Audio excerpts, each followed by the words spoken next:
जय महाराष्ट्र मंडळी, स्वागत करतो नवीन व्हिडिओमध्ये. मित्रांनो, तुम्हाला तर माहीतच असेल की श्री संत श्रेष्ठ ज्ञानेश्वर महाराजांची पालखी ही आली मल्हारीच्या दारी. तर मित्रांनो, तेच म्हणलं चला आपण तिथं जाऊन दर्शन घेऊया.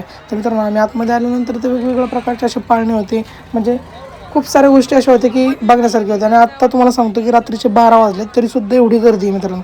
तर म्हणलं आलेलं तर दर्शन घ्यायलाच जायचं आहे. तोपर्यंत म्हणलं इकडे जास्त गर्दी होती, म्हणून मग म्हणलं चला आपण तोपर्यंत फेरफटका मारावी. कुठं कुठं काय काय कुठल्या गोष्टी आल्यात, पाळणे आल्यात, आकाशी पाळणे आहेत, जहाज आहेत, ब्रेक डान्स आहे, वेगवेगळ्या अशा गोष्टी फनी गोष्टी आलेल्या.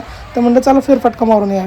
तर मित्रांनो, तुम्हाला जर व्हिडिओ आवडत असतील ना तर नक्की लाईक करा. आणि ह्या माझ्या छोट्या छोट्या मिनी ब्लॉग आहेत, तर मिनी ब्लॉग तुम्ही शेवटपर्यंत पहा. आणि तुम्हाला दाखवतोच की आत्ता किती वाजले.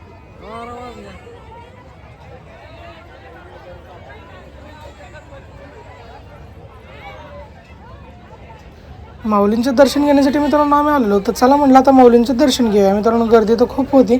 इकडे वेगवेगळे असे वारकऱ्यांचे टेंट लावलेले.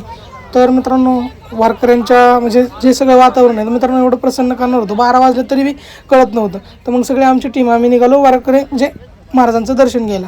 तर खूप भारी वाटलं इथं येऊन. आणि इथनं आम्ही ह्या कमानीच्या आम्ही आतमध्ये एंटर केलं आणि तुम्हाला या व्हिडिओच्या माध्यमातून तुम्हाला दाखवलेच दर्शन केलं. पण तिथं काय व्हिडिओ काढता आला नाही, पण बाहेरनं व्हिडिओ घेतलेले. तर कमेंट करा, लाईक करा, शेअर करायला विसरू नका आणि आपल्या चॅनलला सुद्धा सबस्क्राईब करा. आणि भेटूया पुढच्या व्हिडिओमध्ये. जय महाराष्ट्र.